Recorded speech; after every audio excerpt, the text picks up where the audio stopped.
এখানে রসুন নিয়েছি, মরিচ নিয়েছি, এখন এগুলি ব্লেন্ড করে নিব।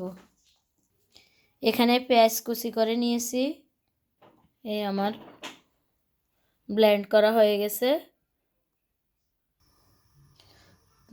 চুলা জ্বালিয়ে দিলাম, এখন পরিমাণ মতন তেল দিয়ে দিব।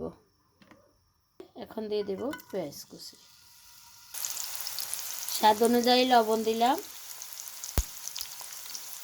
মরিচ দিয়ে দিব,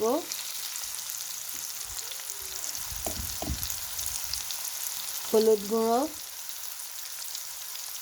আমি পরিমাপটা বললাম না, কারণ মাছ যদি বেশি থাকে তখন মরিচ হলুদ একটু বাড়িয়ে কমে দিতে হয়। এখন আমি 1 মিনিটের জন্য এগুলি কষিয়ে নিব।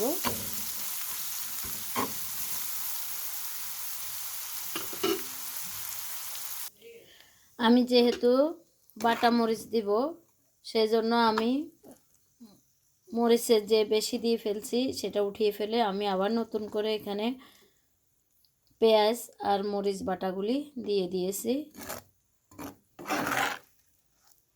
এখন আমি 1 মিনিট কষিয়ে নেব।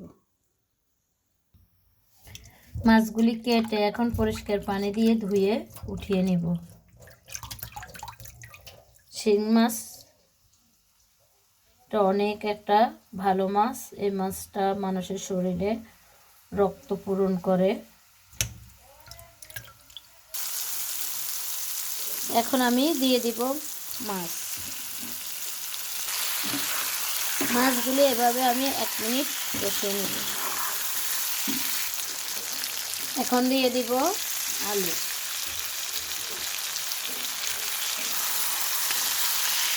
যদি আমার ভিডিওটা আপনাদের কাছে ভালো লেগে থাকে অবশ্যই সাবস্ক্রাইব করবেন, লাইক দিবেন, কমেন্ট করবেন, বন্ধুদের সাথে বেশি করে শেয়ার করবেন, যেন আমার এই রান্নাটা আপনাদের ফ্যামিলির মধ্যে সবার কাছে পৌঁছে যায়।